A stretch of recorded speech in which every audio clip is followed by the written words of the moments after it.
Salut la famille, j'espère que ça va bien. Moi de mon côté, ça va super bien. Aujourd'hui, on se retrouve pour une nouvelle vidéo et on va parler de la grossophobie. Ça va être un sujet qui va être en plusieurs parties. Aujourd'hui, on commence par l'historique. Et toutes les sources au niveau de mes recherches, ça vient d'une place. Ça tire du livre Grosse et puis écrit par Edith Bernier. Donc, c'est parti.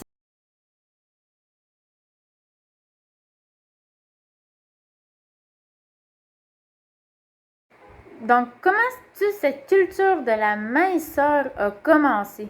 Selon Laurent Turcotte, un historien, il pense qu'on pourrait remonter jusqu'à l'époque des Lumières et que c'était une affaire d'homme. Donc, nous, les femmes, on a failli s'en échapper. Enfin, s'en échapper quand même pour un bout. Mais ça finit par nous rattraper, mais ça, on va voir ça plus loin dans la vidéo. En fait, on peut dire que ça a surtout commencé, oui, à l'époque des Lumières, mais en 1860, là, surtout, c'est un entrepreneur londonien. Il n'est pas médecin, il n'a pas étudié là-dedans, lui, il s'est improvisé spécialiste, mais il a écrit un livre qui est devenu best-seller sur la diète. Et il déclare qu'il est affligé par l'obésité et qu'il ne connaît pas plus pire parasite que ça. Fait que le médecin aurait pu dire oui, bonjour, nous avons reçu vos résultats et vous avez le cancer, le sida et l'influenza. Et lui, sûrement que sa réaction, c'est comme c'est correct, je pensais que tu allais m'annoncer que je suis obèse. C'est beau, on s'en sort. Oui, mais tu vas mourir dans 3 jours, par contre. C'est pas grave. Il n'y a pas plus pire que d'être obèse. C'est n'importe quoi, là. Excusez, c'est n'importe quoi. Ouais, il me semble qu'il y a pire qu'un problème de surpoids. Dans mon livre à moi, il y a plus pire.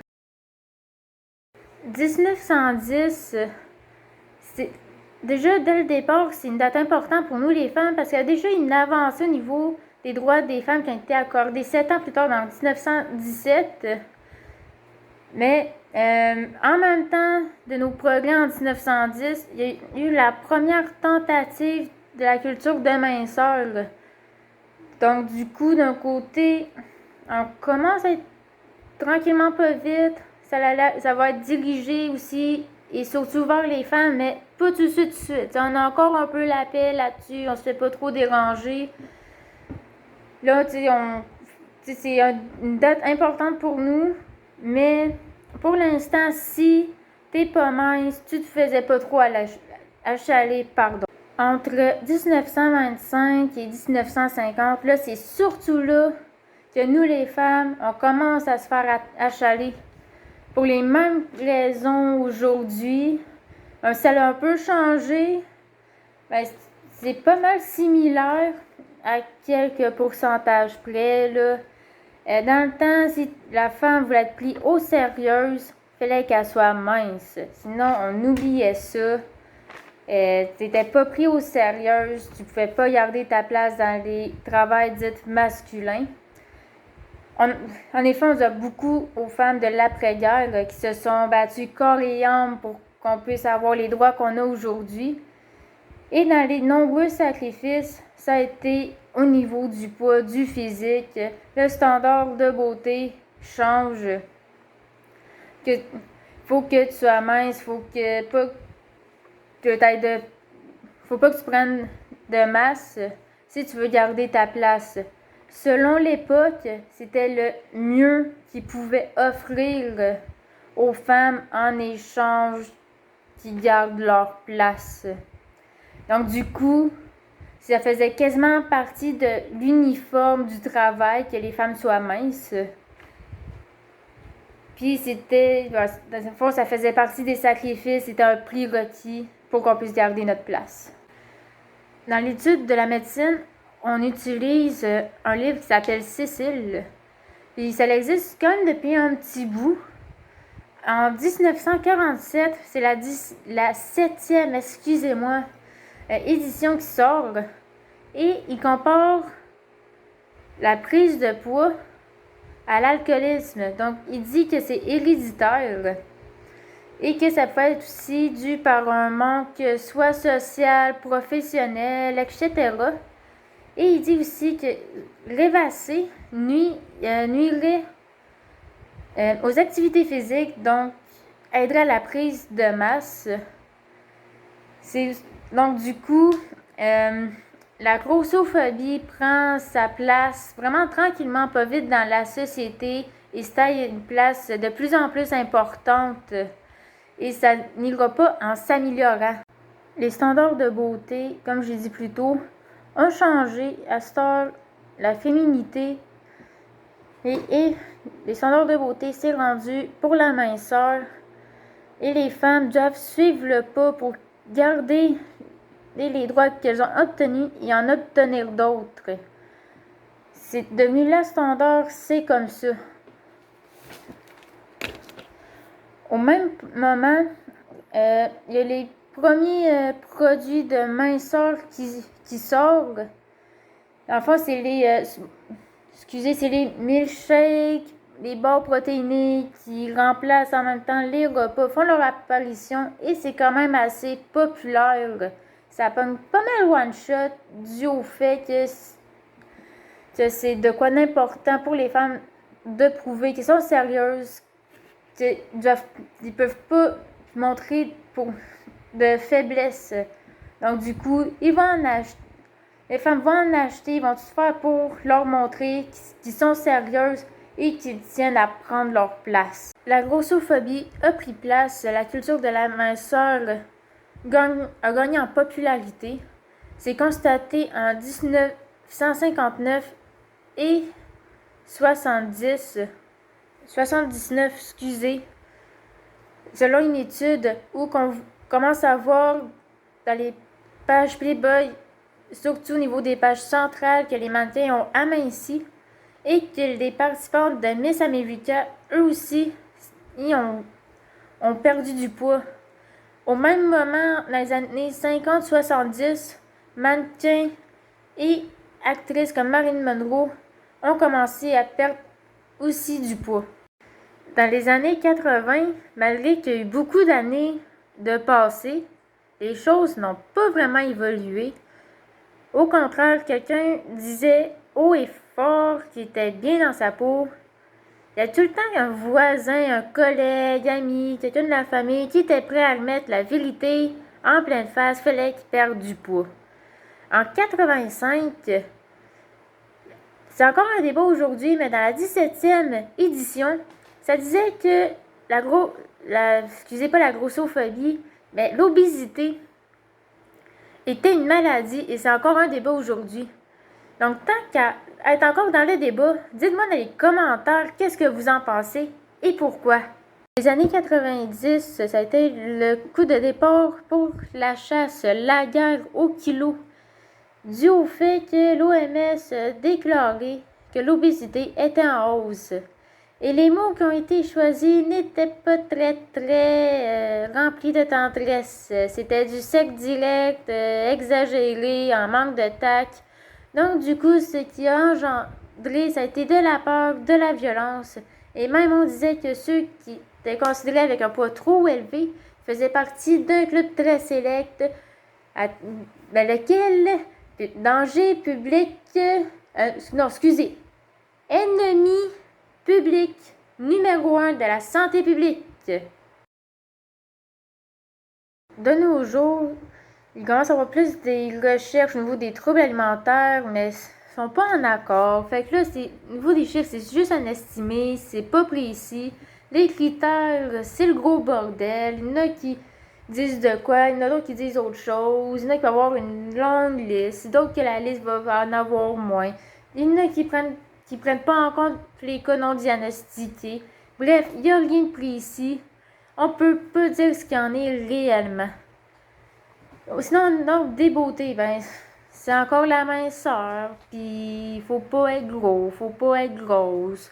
Puis, plus que ça va, plus qu'on s'aligne vers en dessous du poids santé. Fait qu'à un moment donné, ben, ça va être la peau saisie si on continue comme ça.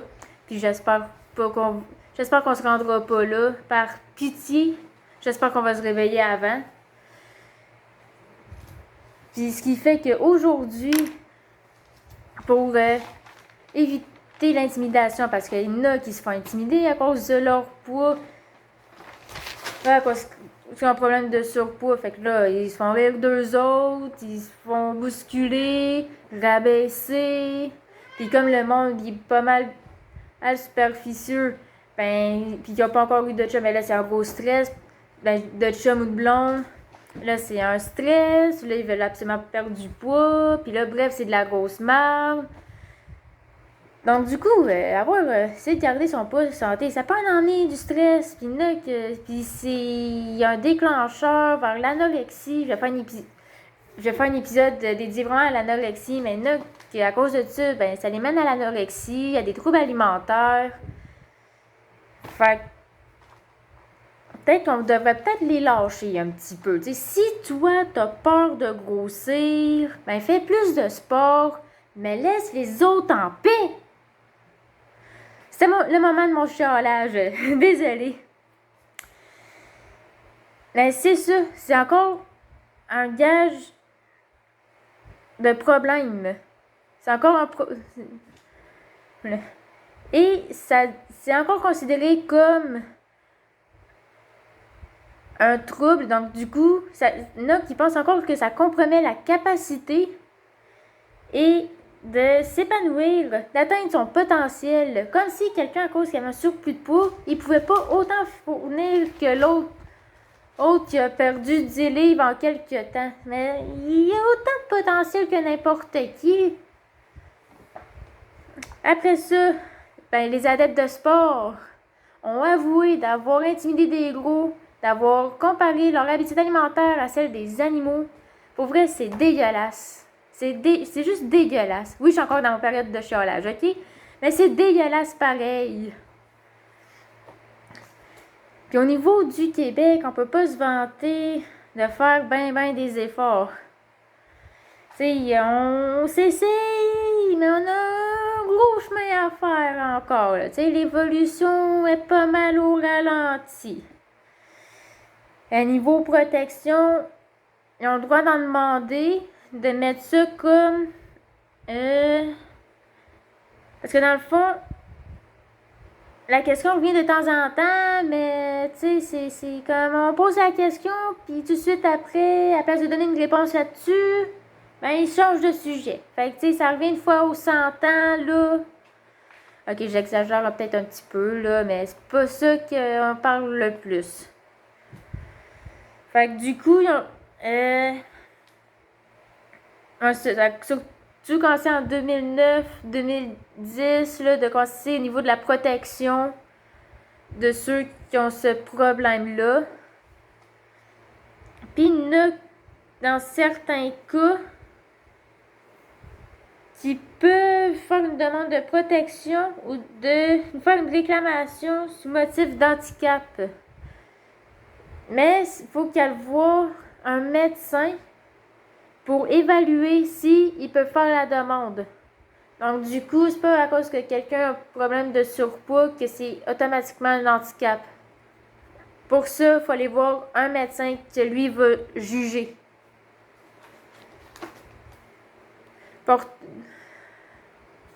Le 11 octobre, c'est censé, et je dis bien censé, être la journée nationale, mondiale, excusez, pour la grossophobie. Cette journée-là est censée de servir à nous sensibiliser, nous autres, à ce problème-là, afin qu'on puisse les accepter comme qu'ils sont. C'est censé de servir à briser les préjugés. Et ben malheureusement, ça marche pas. Parce que là, les invités, c'est qui? Ben, les experts, tous ceux qui sont pas dans le problème, en fait. Ou du moins, c'est très rare. Donc, du coup, les experts, ben, ils disent avec qu'est-ce qu'eux ont appris à l'école, que là, c'était tous des livres remplis de préjugés. Donc, eux autres répètent ça aux médias. Et nous, tata que nous sommes, on gobe ça. Donc, du coup, à place de aider, ça empire. Puis là, le gouvernement, ou je sais pas trop qui, a décidé de changer le nom pour la lutte contre la grossophobie ou contre l'obésité. Bref, le but c'était d'aider à ce que ça s'améliore, puis ça n'a rien changé. C'est tout le temps les mêmes affaires qui se répètent. Les seules personnes qui devraient être invitées, c'est ceux qui sont concernés. Bon, qu'il y ait peut-être aussi quelques experts, mais c'est surtout ceux qui sont concernés. Parce que là, on les néglige, on parle d'eux autres, puis ils sont là comme... Parce que c'est même pas ça, puis ils peuvent même... Ils sont là, ok, mais ils n'ont pas rapport, puis moi, je peux même pas leur dire parce que je suis pas invitée sur l'émission, je peux, tu sais... Puis quand j'appelle, ben c'est un temps limité, fait que là, il faut que tu le résumes, ils n'ont même pas le temps de tout expliquer c'est quoi en vrai. Bref, rien pour aider. Fait que pour vrai, là, j'espère que la prochaine, ben cette année, dans le fond, que le 11 octobre, on va pouvoir entendre vraiment les personnes concernées. Ça, là, c'est mon plus gros souhait. Pour vrai, là, c'est pas ma fête le 11 octobre, mais ça serait mon cadeau de fête.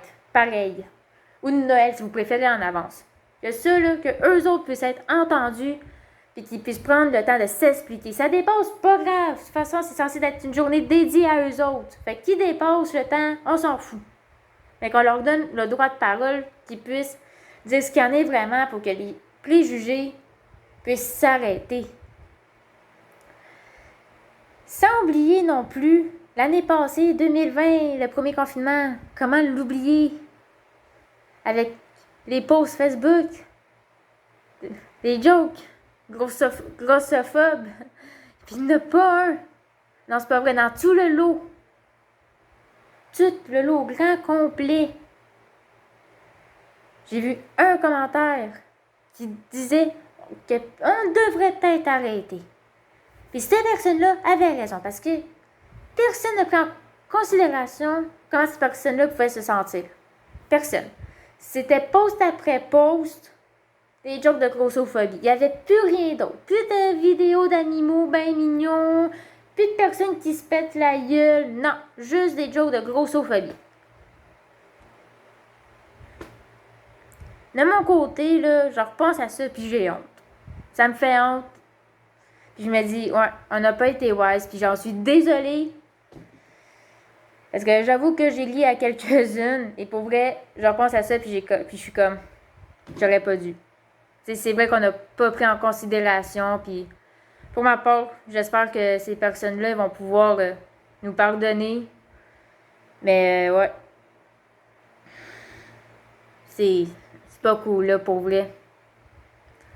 Tu sais, si au moins on pourrait juste prendre 2 secondes, s'arrêter, puis dire, il serait peut-être temps que ça l'arrête.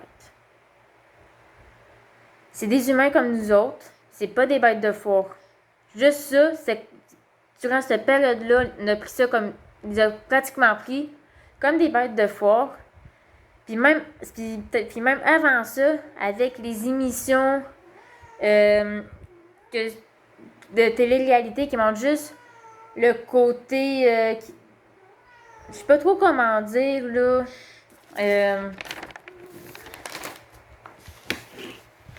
tu sais, genre tout le côté négatif de tout ça. Tu sais, on montrait genre juste comme les moments où qui se payaient un resto, une pointe de pizza. Tu sais, ces émissions-là, ça montre juste le côté j'ai honte, mais ils montrent pas tout ce qu'ils peuvent emmener en tant qu'être humain. Parce que comme j'ai dit plus tôt, ils ont leurs compétences, ils peuvent performer autant que nous autres, mais dans les émissions, c'est pas ça qu'on montre, c'est juste le côté j'ai honte, oh là là, j'ai maigri, j'avais si honte de qui j'étais, ce qui nourrit encore les préjugés. Puis pourtant, tu sais, on prendrait là quelqu'un qui avait un trouble alimentaire, on commencera pas à faire une émission sur eux en train de se faire vomir ou de n'importe quoi. Ça serait comme, voyons, c'est dommage cruel. Mais pour ça, par contre, c'est accepté, c'est écouté, c'est populaire et qu'on a du fun. Pourquoi? C'est tant qu'à faire une émission là-dessus, Pourquoi juste pas en profiter pour briser les préjugés comme il faut? Faire les choses bien. Tu sais, j'espère juste que l'ouverture va arriver. Tu sais, qu'on va finir par comprendre. Qu'on va arrêter de rire d'eux autres, de les juger. Pourquoi on est aussi superficiel? Quelqu'un peut m'expliquer ça dans les commentaires, s'il vous plaît? Expliquez-moi ça dans les commentaires. Pourquoi on est autant superficiel? Tu sais, si on serait arrêté à l'apparence d'une huître, on n'aurait jamais découvert la perle qu'il y avait à l'intérieur. Pourquoi que là, on peut pas s'accepter? Accepter les autres. La chasse au kilo peut-tu s'arrêter? Comme j'ai dit plus tôt, si t'as peur de grossir, fais plus de sport, mais fous la paix aux autres. Me semble qu'on est capable de faire ça. Sur ce, je vous dis à la prochaine pour la suite. Et puis, je vous laisse là-dessus, réfléchir là-dessus. Merci d'avoir écouté jusqu'au bout. N'hésitez pas à partager, s'il vous plaît, partagez la vidéo afin que ces préjugés-là, puissent être brisés au plus vite. Commentez, likez, abonnez-vous, activez la cloche de notification pour voir la suite. Je vous dis à la prochaine.